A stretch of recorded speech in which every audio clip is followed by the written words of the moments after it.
again, and welcome to ManchTalk. I'm Tammy Simmons. And I'm Carla Gericke. We're glad that you tuned in. How are you? I am great. You survived the heat.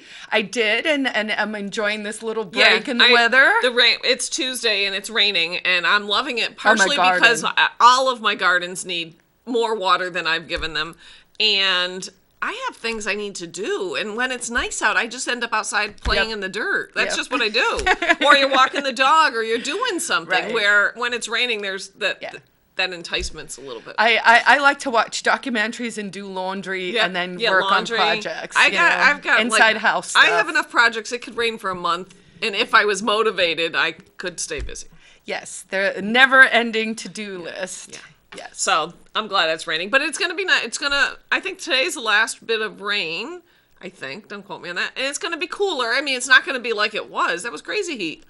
Yeah, I mean, it was a literal heat wave. It, right? literally, I mean, it was crazy heat. It was like 100 degrees. It wasn't as hot as they were saying at one point. One point they were saying 105, and I was like, what The first day, maybe like Saturday? I feel like Friday and Saturday, but Sunday was actually quite pleasant. Because it was a nice breeze on Sunday. Yeah. Dan and I found an awesome spot I'll tell you about later because I don't want to give it away. For kayaking? For just sitting. Oh, even better, right? So I'll fill you in. You can meet us there. Anyways, filing period for city elections ended last Friday. Yep. I went at 3 o'clock. I saw that. Yes. Facebook told me so. There were quite a few people who signed up on the last day. I think there's gonna be some interesting. There'll be a few really interesting races. Obviously, Victoria Sullivan is challenging Joyce Craig. Glenn Ouellette also threw his name in. Oh, really? Yeah. Oh, I didn't see that. So there will be a primary there because that's how it works. The primary gets it down to 2 times the number of seats. Okay. So because but it's nonpartisan. It so is it's a primary It's just between it's almost like a runoff between all the mayor candidates. So if there's 3 candidates for mayor, there can only be 2 in the general election. So there'll be a primary, and somebody will get eliminated. Oh wow. In September. Same with any of the at-large positions. If there's 2 at-large See, positions, I need to know these things for when I run for mayor in There you go. 2024, which is probably not even a mayor year. No, that's an even year, but that's whatever, right? The alderman at large seats, there's 2, so that means they knock it down to 4 in the primary. Oh, okay. So it's basically so that in double, the end, right? It's 1 to 1, but 2 to 2, whatever, right? And then, of course, not for like alderman at large, there are 6 candidates, so 2 will get bumped in the primary. Same with the school committee at large, there's 6 And candidates. so the alderman at large, does that work sort of like the same as the state level, where it's certain wards? It's the whole or at large, alderman at large and school committee at large in Manchester. Personally, I don't know that we actually need them, especially since we pay for health insurance for people. Wow. But they've been there for a bit. I think I remember when they weren't there, but they cover the whole city. Okay. So it's kind of an odd. And there's 6 of them? There's 2 seats. Okay, gotcha. But there's 6 candidates, so that means there'll be 4 that come out of the primary. Okay. So, for instance, the alderman at large, you got Joe Lavasser and Dan O'Neill, who are the incumbents. Okay. Will Infantine and Katie DeRocher, who I think are probably the next 2 to survive. Yep. John Hopwood, and I don't know who Kathleen Farley is. Although it is funny, when I meant to look this up, I do see an awful lot of people from Constant Street. Maybe not an awful lot. Maybe it just jumped out in my head as a familiar address. Why is that address familiar? Well, I think I saw it on a different filing. Because didn't you say there are a bunch of people who filed that are new to the city? So right? me being the Republican chairman that I am, I go through and I look up what party people, even though we have nonpartisan elections, there's no such thing as a nonpartisan election. It's just a nonpartisan ballot. And I'm always curious, which people are Republicans, which people are undeclared, and things like that. And there was a handful, more than I think normal, people who signed up for office who didn't appear on my copy of the voter checklist, which is from November. And the voter checklist shows everybody, anybody who's a registered to vote. So I find it peculiar when people. I say peculiar, and I don't mean necessarily. I mean, maybe you lived in Hooksett and you just moved to Manchester, but I think I would still see that because I have, lists. But if you're registering this like at the same time that you're filing to run for office, because Manchester doesn't have you don't have to live here for any length of time, which is kind of also peculiar. I think a year would be fair. Yeah, I don't know. I mean, then you get into the I know. whole We now don't get- we someone don't- has to monitor I know. and all that stuff. So, I mean, I think it's hard enough think if you you should- want to serve. I do know, think and you're maybe willing you to should serve. be registered to vote before the filing period. Yeah. That's fair, right? Well, make Tammy happy because then she'll Then know I'd what's have- going on that's with the list. So I'll have to do a little investigating because I just put those people off I really don't know what they belong to. I don't know why that address why Constant Street sounded familiar. Sometimes you just make things up. And that might, oh no, look at that, Mike. Oh, because that's why. So Michael Farley, who is running for alderman against Michael Porter, his sister, his wife, his mother is running for alderman at large. Oh, and that was okay. a last minute filing.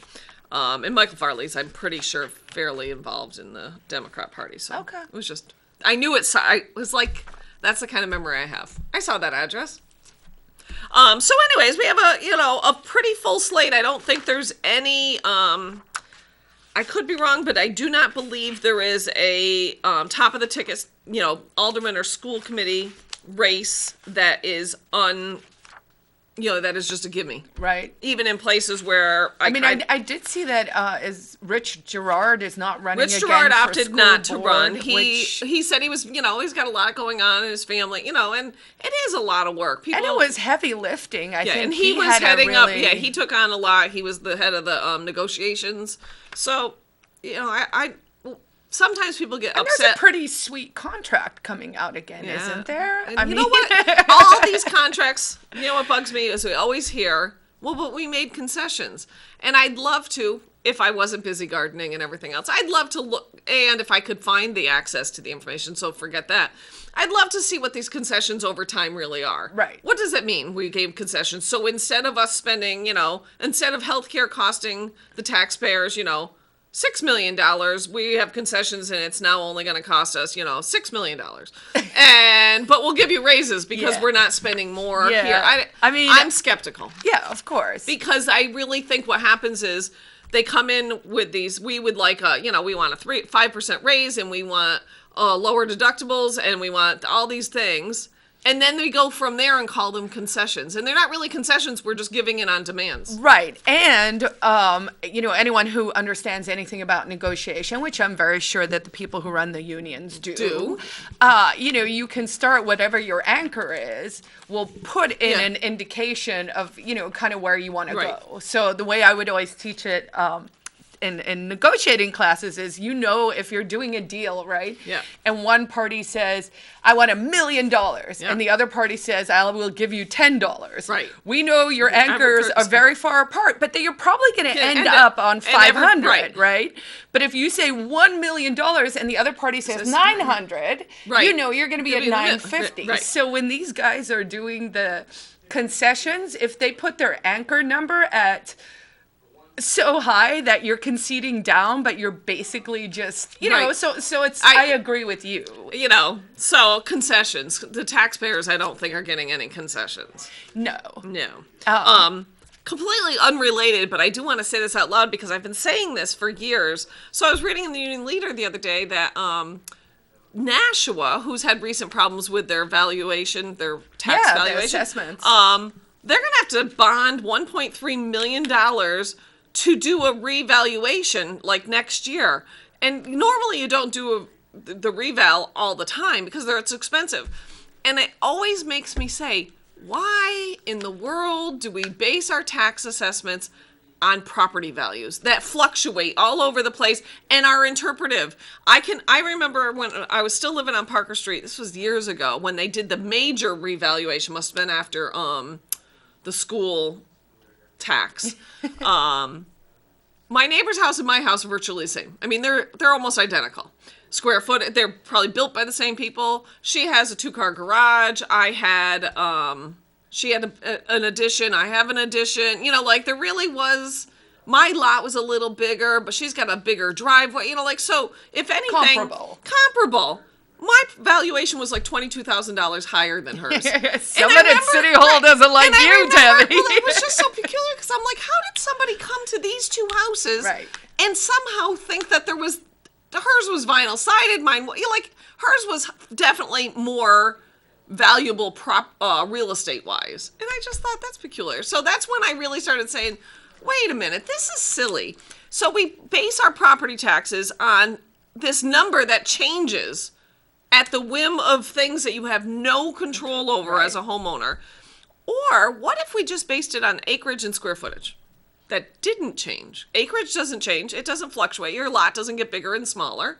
Your house generally doesn't get bigger and smaller unless you take off an addition or add on something, in which case then your taxes would change. And we've talked about this. I mean, there's almost a perverse reverse incentive, right? Because people are like, I'm not going to fix up my property because then I'm going to get dinged. And so, that's the opposite of what we want, right? We want people to say we wouldn't, and the municipalities wouldn't be spending millions of dollars doing these revaluations. Well, and in Nashua's case, actually going into debt. I mean, that's what a bond is. You're borrowing money. It's a loan. So it's crazy. I just saw that and I thought, can people, I don't know why, I guess maybe maybe if I get elected to the state house or when you become senator, I think I might put a bill in just to make the conversation start, because that's often what happens is somebody puts you put the seed down and it might take 10 tries, but eventually somebody goes, yeah, wait a minute. And honestly, that's something I've really been trying to focus on, is to not just criticize stuff, but to come up with cool new ideas to say, is there a better way to do this? Why don't we try this? And with schools, I mean, to me, that is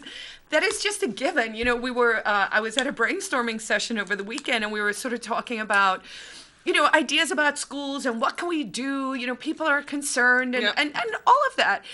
But it came up where it was like, can you imagine if you took a doctor and a school teacher from 100 years ago, and you put a doctor now in a hospital, and you put a teacher now in a school? The doctor from 100 years ago, who has time traveled forward, would go to the hospital and he would be amazing. Like, what is going on? And this is absolutely awesome. Wow, like you can do surgery with like little clips that you don't even touch the person, and all the MRI machines, like all that stuff. And a school teacher would go to the school and they would be like, wow, this is exactly the same as it was 100 years ago. Right. And it's like, okay, why? So why does it need to be like that? It's like there has to be cool, creative. And what other industry says we don't want anyone to compete with us? Our way is perfect. Our way is the only way. We're making this widget that generally breaks half the time. It doesn't work. We know the widget doesn't work. And it doesn't work, so give us more money so it can still break 50% if you just of the pay time. more for the widget, it'll still break, but we'll get more money for it. And I know you would like to build a different widget, but we like this widget that's broke. Yeah. It's nuts. It's crazy. So definitely, I'm trying to think about, okay, what are solutions? Well, so with the schools, I'm still not sure, but I have been looking at, school choice in Scandinavia, of all places, because, a lot of my progressive and socialist friends are like, we should be more like the Nordic countries. And it's like, all right, let me do some research on that. Well, I always go back to, sometimes the simplest things are home. Dan's a very smart person, He just is one of those, he talks about things that I think, I don't even know what the heck that is. But he's smart. And if you look back at his education, he went to public schools, he went to Catholic schools. He didn't get a whole lot out of any of them. I mean, he was a state wrestling champ in Rhode Island or something, but he didn't go on to be a pro wrestler or anything, so I don't know what relevance that was. I think we're glad about that. Yeah. Maybe. Dan the man, the wrestler, not so much. But I just look and I think, here's somebody who's really smart. I mean, his brother's the same way. They're really smart. And I think we occupied them for 12 years out of their life. Yeah, and it's just... And he's not a big fan of just going through the motions for the sake of going through the motions. And the thing is, I want taxpayers to understand, too, 60% of your money is being spent on the schools. And that's probably like a low conservative way. So everyone should have an interest in what is happening there. And I think it is fair to say that, it's not working very well. Right. And or it's not working very well for a lot of kids. For some kids, it might be working very well. Well, I mean, you know what I mean? They're I don't know. I mean, I think there's a disconnect. Like that kid who came, I shouldn't call him a kid. He's running for school board. Chris Potter. Yeah. I give him credit. I mean, he came to a Republican He's a meeting. Democrat, came to a Republican meeting. We let him talk. And, said, I'm running for school board and, this is my perception. And I thought it was really cool that he said the number one issue he has is parental engagement, right? And I was like, oh, okay, we actually kind of agree on that, right? I think the studies sort of show that out. But then particularly in Manchester, where we have, we have a growing sort of immigrant we have community. a very diverse community. The schools are changing in color and flavor and race and like all of that stuff, right? And so he said there's a disconnect with parental engagement. And I was like, okay, let's say, for the sake of argument, probably most of those parents are renters, right? Because that's just based on the geographic areas. These are apartments. That's typically the case. So you have a disconnect because that parent doesn't understand that they pay for that they're paying for that school and that they should demand results, right? You can't have, and this is factually correct, the cost going up by 41% per student. Well, enrollment has dropped, so you have less people, but you're asking for more money. And then for that more money, you're getting half the outcome. So you're paying 41% more, you're getting 50% less. Right. So it's like, guys, well, I mean, even if you think about what you're saying, so let's say 60% is the number of your taxes. So if you've got a $5,000 tax bill, which is not uncommon in Manchester. Let's even go lower. If you have a $4,000 tax bill, which is very common in Manchester, 60% of that is almost $2,500. Would you buy a product every year for $2,500 that you didn't really know was working? Right. I mean, you wouldn't continue to pay for a car that you couldn't drive. You wouldn't pay a $200 a month car payment on the car that some days starts, some days doesn't. And when you really need it might not be there. I don't know. You think about it, and I don't know if I just think people forget what money is coming out of their household for these. And it's not just the schools. Everyone has this sort of idea, right? And it's because the propaganda, I mean, it's the ungracious way to say it, but because the messaging has always been, right, that, of course, like, I'm not anti-education. I'm not, and like, I want people to be able to read and write. Right, obviously. And all of that, but I want, one, not to waste all of this money, and two, let's do exciting stuff. Let's come up with I would real love solutions. to see, I was very happy when Manchester expanded the technology high school. That was Ted Gatzis who did that. I thought that was awesome because, you know what? We all know that the trades are where we should be pushing more kids. We probably need less women's studies and more plumbers. I mean, let's just... So, we do... I mean, both deal in crap, but... Right. But I would like to see, why can't we try things? What's the worst case? They don't work. What we have now doesn't work. Right. And the thing is, I think that barrier to wanting competition is really something we need to get over. I think as a community, if we want better schools with people with better outcomes, we have to be willing to say, look, how it's happening now is not working, and more money doing the same thing we've been doing for 100 years is not going to solve the problem. So I think we're going to have to be really open to ideas. I think we're going to have to introduce, competitive elements. Well, I do. Tutoring. Like, there's so many cool things. We have that internet. There are people. I mean, why don't people even go to school anymore? I hear some parents say, well, kids shouldn't be learning strictly on electronics and everything. And I'm like, okay, maybe there's some studies that show that.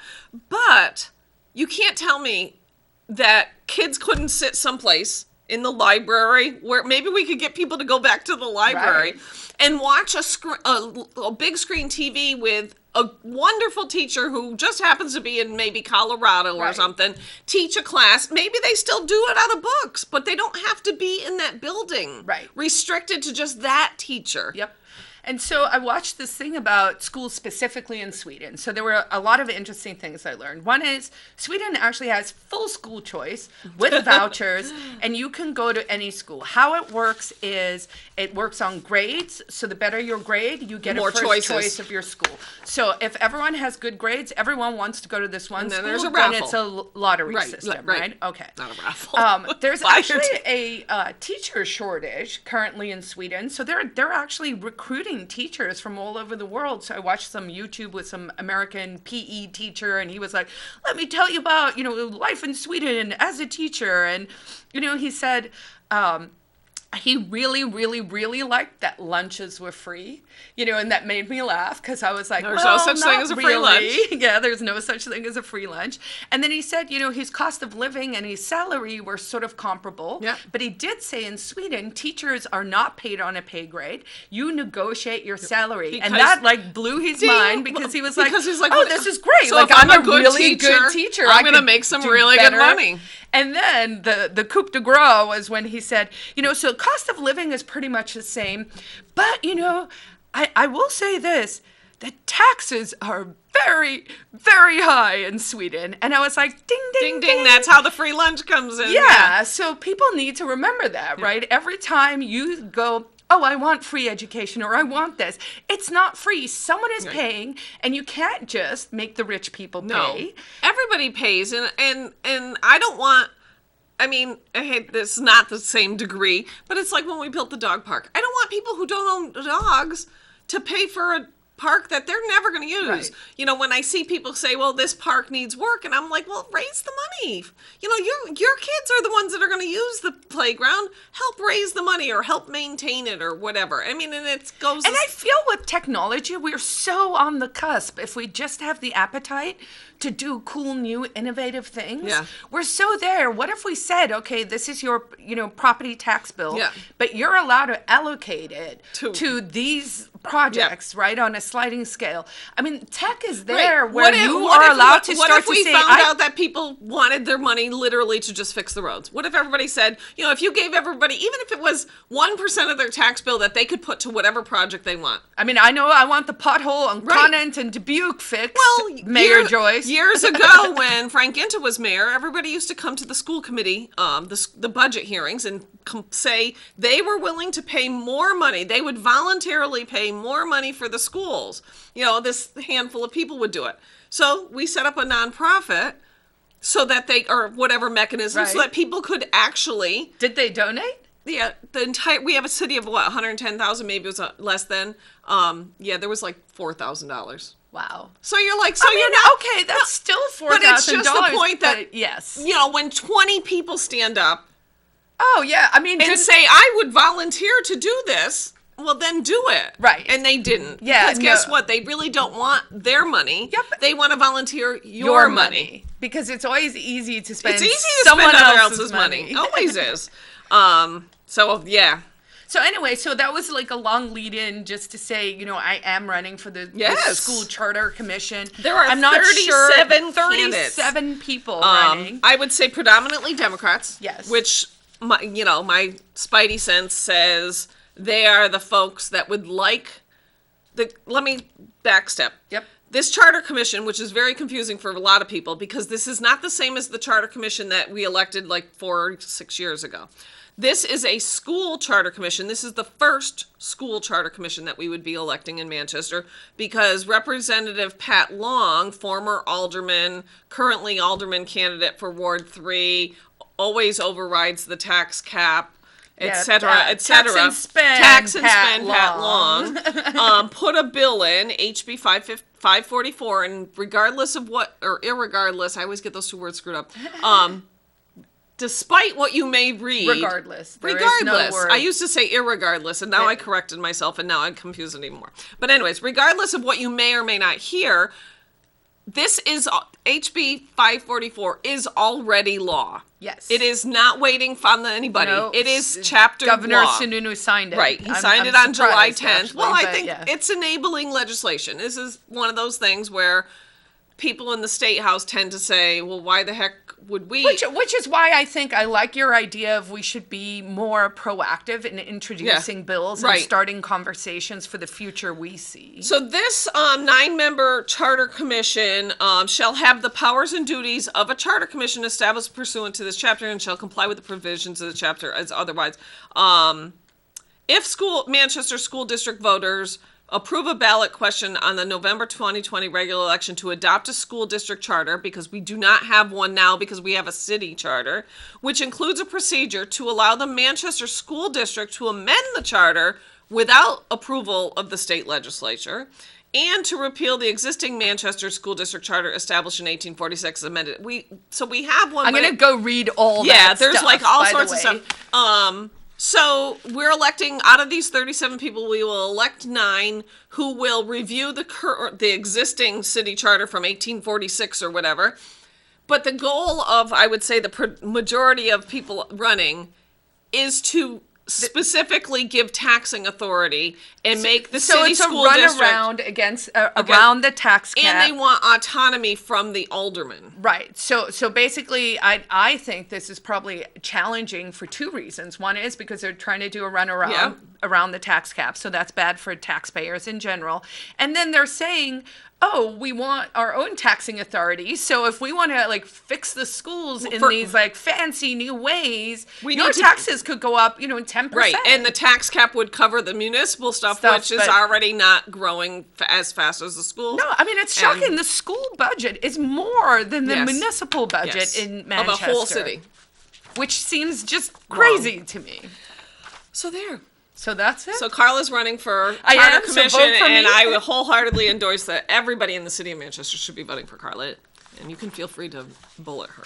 Anyways, and for those of you who don't know, that does not mean shoot her. That just means you can vote for her and her only. Anyways, let's go on to a couple other notations because we're running out of time. I do want to mention that they are on the wrap-up and Wednesday, Thursday, Friday of this week, what they call cold-in-place recycling, which I had to read because I was like, what does that mean? That is when they take the pavement, they mill it off, they mix it with liquid asphalt and put it back down, which I thought was intriguing. Wow. So they had been doing that around the city. The rest of this week, there's some on Union Street from Brayburn to Whitford, Valley Street, Massabesic to Maple, and again, Valley Street on Friday. So I just thought that was an interesting bit of technology.